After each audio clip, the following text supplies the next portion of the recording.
I'm Andrea Donsky, host of New Hope Network's Soapbox Series, and today I'm here with Carol May, CEO of Wisdom Natural Brands, makers of Sweet Leaf Sweetener. Welcome to the show, Carol.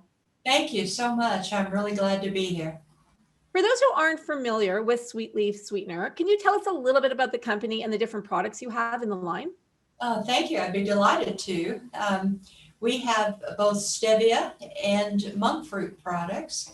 Our monk fruit products are just being launched, but we've been in business about almost 40 years now. And we have stevia and now monk fruit products in a variety of forms, and we're very, very proud of them, from water enhancers to sweeteners for coffee and tea and for baking and cooking, and we have syrups now, absolutely delicious syrups. One thing that really makes people think of Sweet Leaf is that we're noted for our great taste, and we're very careful about the processing of our products, and actually from the cultivation of the natural products themselves, and to really make them the very most nutritious and highest premium products in the market, and yet at a competitive price. So we're very pleased to be able to offer these to our public. Well, I have to say that I am a big fan of both stevia and monk fruit, and I use them both all the time. So thank you for making amazing products. I think that's exciting. All right. So to move on to the next question, I'd love to know, since you're an expert when it comes to being sugar-free, what are some ways we can boost our immunity, especially now that we're in a pandemic? Certainly there are opportunities to see food as medicine. That is medicine as an agent of change in the body, and to help the body prevent risks that may be coming our way.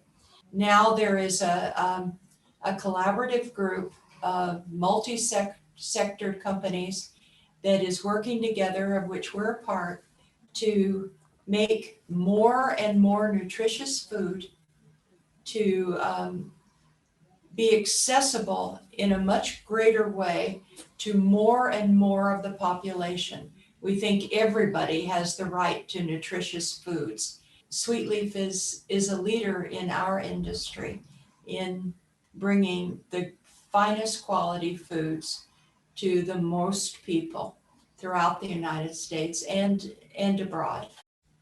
Carol, you say that reducing added sugars is just as important as reducing calories. What do you mean by that? Yes, thanks. We're talking again about added sugars, not the intrinsic sugars to fruits, vegetables, and milk, but those that are added either by the spoon or in processing, or in baking or cooking, or any kind of preparation. In the 1960s, there was a study that was commissioned to look at what was a source of difficulty for good heart health. And the sugar lobby actually wanted to show that it was really fats, not sugars, that made the difference. And unfortunately, that study, according to a new study in the Journal of the American Medical Association that was published just a couple of years ago, showed that the study was not presented as the facts came about, and that sugars are as difficult for the body to metabolize and to do what it needs to do for us in terms of our heart and other systems as fats. We do need to be careful about fats, but we also need to be very careful about the amount of sugars that we're ingesting. Carol, how much sugar is too much sugar? How much should we be having in a day?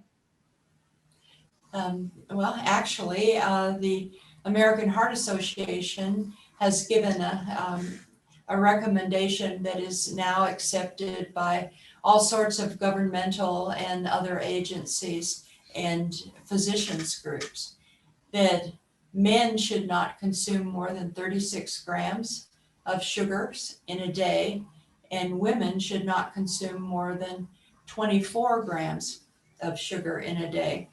Now, what are sugars?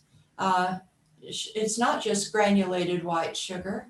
It's every kind of sugar is metabolized the same way in the body. Sugars could be maple syrup coming from the sap of a tree. Sugars could be made from cane or beets, or sugars could be honey, agave. They're all sugars, coconut sugars. Some people think that one is better than another. The reality is they are metabolized in very much the same way. As the owner and CEO of Sweet Leaf Sweetener, I know that obviously reducing sugar is very important to you. And I read there was a recent stat that said something like 70% of American adults wanted to reduce the amount of sugar in their diet. What are some ways that they can do that? Obviously, using stevia and monk fruit. What are some other ways or tips that you can give them to do that? It's a matter of actually coming to know how much sugar is in any particular food or drink. You'd want to start reading labels much more carefully than perhaps we have in the past.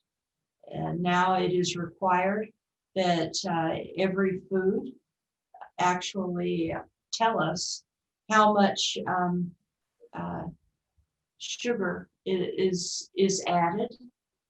We need to think about things and what we're actually ingesting and drinking.